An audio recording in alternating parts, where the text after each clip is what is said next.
Estamos iniciando o versículo do dia para a honra e a glória do nosso Senhor Jesus Cristo. Aleluia, glórias a Deus, graças a Deus.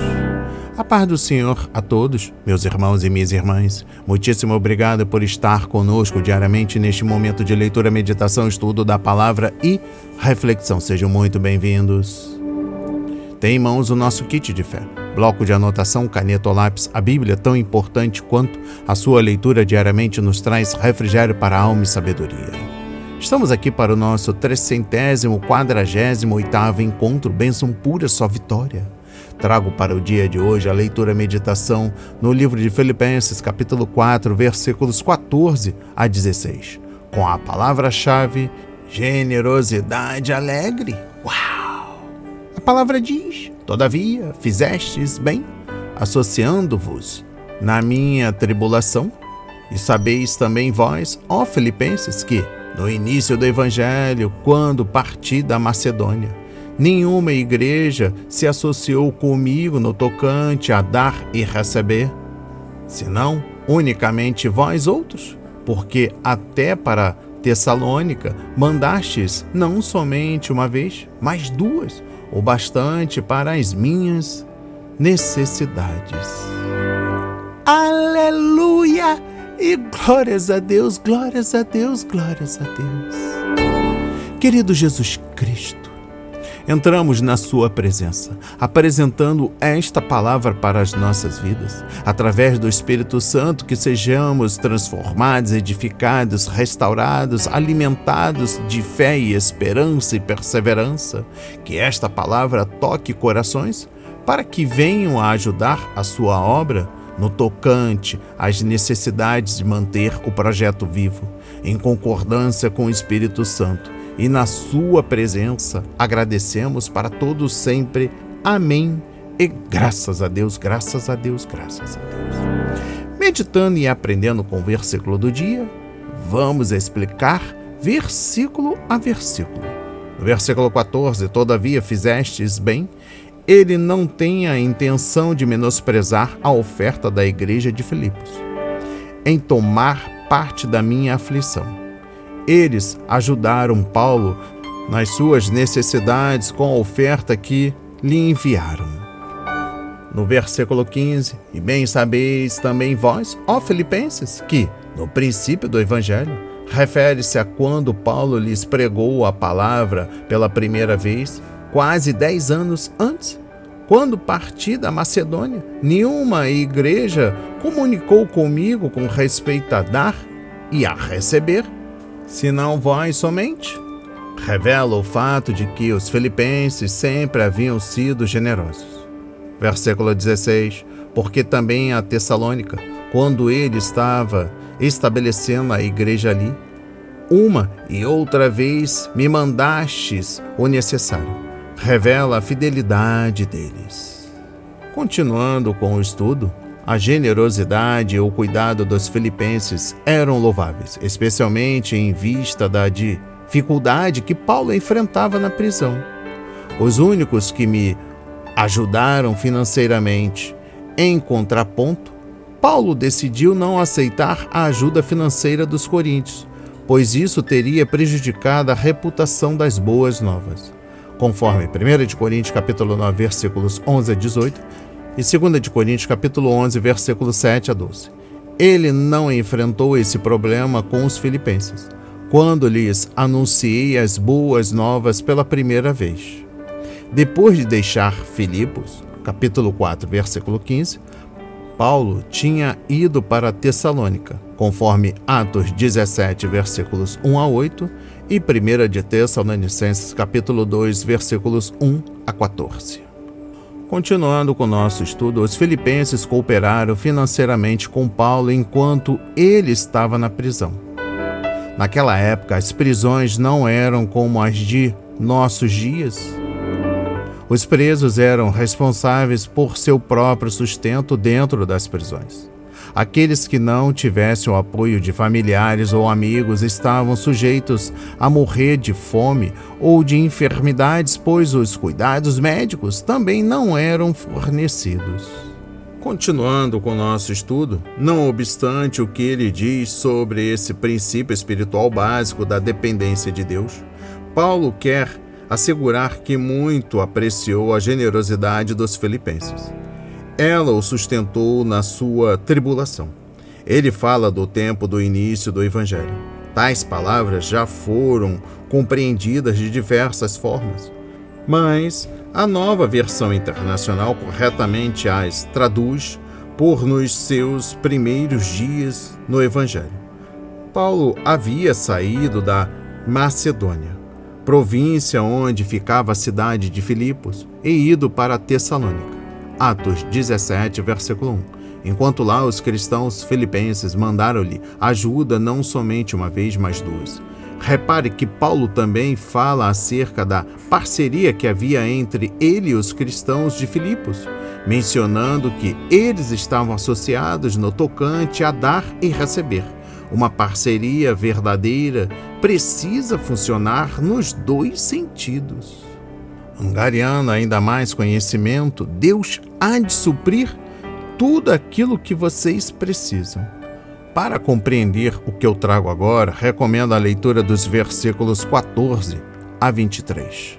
Aqui vemos como a igreja em Filipos, desde a primeira instância hospitaleira de Lídia, Atos 16, versículo 15, sempre apoiou e sustentou o apóstolo, que prestou contas e agradeceu a generosidade dos irmãos, sabendo que tudo provém do amor de Deus.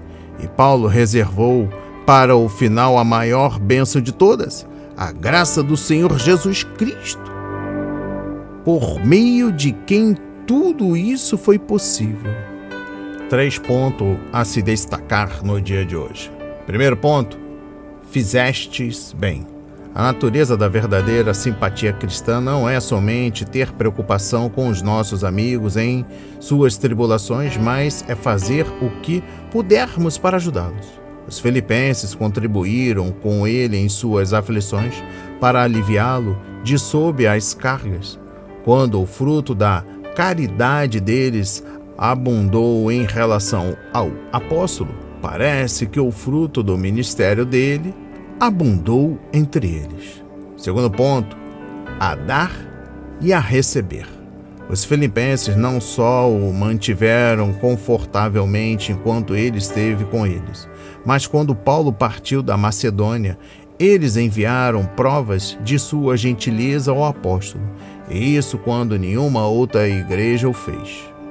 Há um abundante regozijo em ajudar os outros e para aquele que é ajudado. Terceiro e último ponto necessário. Eles lhe enviaram somente um pouco. Eles mandaram somente para sua necessidade. Apenas as coisas das quais Paulo precisava.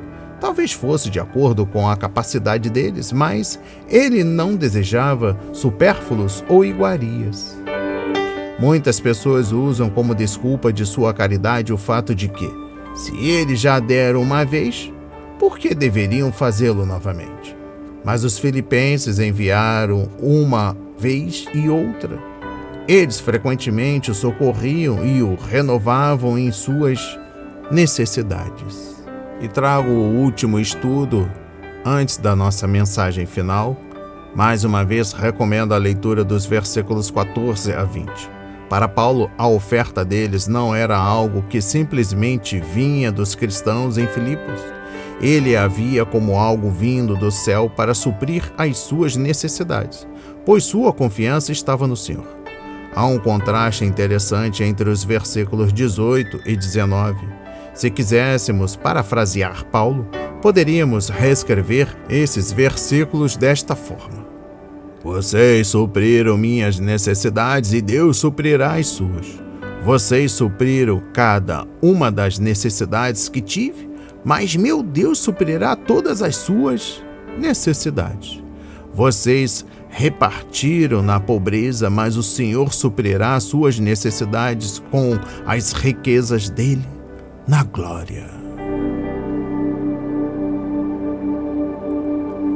Antes da nossa reflexão final, Humildemente lhe peço que nos ajude com a divulgação do nosso trabalho diário, se inscrevendo em nosso canal, ativando as notificações, nos recomendem, compartilhe ao máximo nas suas redes sociais, para que mais vidas sejam alcançadas, edificadas, transformadas, sobretudo nos grupos do WhatsApp, da sua família, dos seus amigos e a comunidade no qual você reside. E eu encerro o versículo do dia com esta reflexão para as nossas vidas. Generosidade alegre. Considere a importância da alegria. Por exemplo, ou mais especificamente, dar a Deus com alegria. 2 Coríntios capítulo 9, versículo 7 diz: cada um dê conforme determinou em seu coração, não com pesar ou por obrigação, pois Deus ama quem dá com alegria. Olhe de novo para essas últimas palavras. Deus ama quem dá com alegria. O significado original da palavra, que é traduzida como alegria, é hilário. E é a única vez que é encontrado no Novo Testamento. É o contribuinte alegre que Deus preza.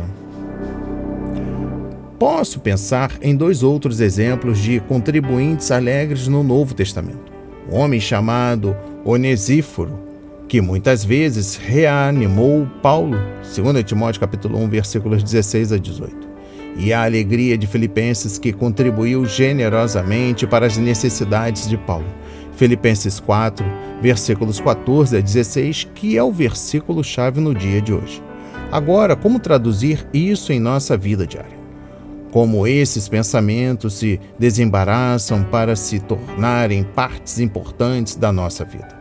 Eu gostaria de fazer 4 sugestões das seguintes maneiras que podem fomentar a alegria em nossas ofertas. Primeiro, reflita sobre os dons que Deus lhe deu. O Senhor tem sido bom, não tem? Certamente Ele tem sido para mim. Mais do que mereço? Minha lista inclui a boa saúde, família harmoniosa, bastante comida, roupa e teto, amigos, um ótimo trabalho. A obra de Cristo confiada a mim, a luz da graça majestosa de Deus, um coração alegre, generosidade parecem ser as respostas mais naturais. Segundo ponto, lembre-se das promessas divinas sobre a generosidade.